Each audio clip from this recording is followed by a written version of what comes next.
we're looking at reducing emissions in terms of agriculture, when we look at meat production in the US right now, it's mostly done in confinement operations using grain as a feed.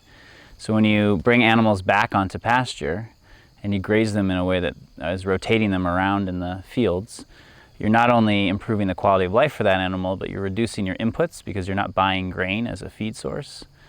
And you're also putting their nutrients into the soil as opposed to having them build up and become a pollution problem. So just bringing animals out into the pasture is going to be the first step towards reducing a lot of emissions.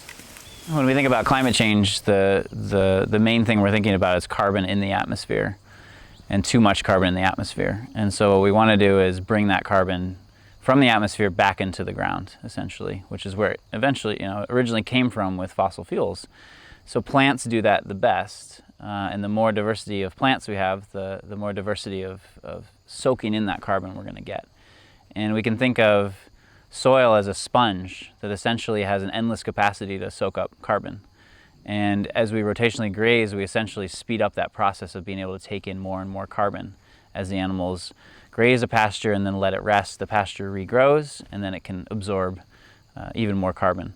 And so that cycle can continue indefinitely, and we see that from research that organic matter in pastures just continues to increase, and that's a great indicator that carbon is indeed being sequestered. And then additionally to that, we have trees, which are sort of a long-term storage of carbon, where they bring it in like a sponge, but then they hold on to it for much longer. And so we have, in a silvopasture, we have the mix of both of those, which really store the greatest amount of carbon when we compare it to a lot of other agricultural production.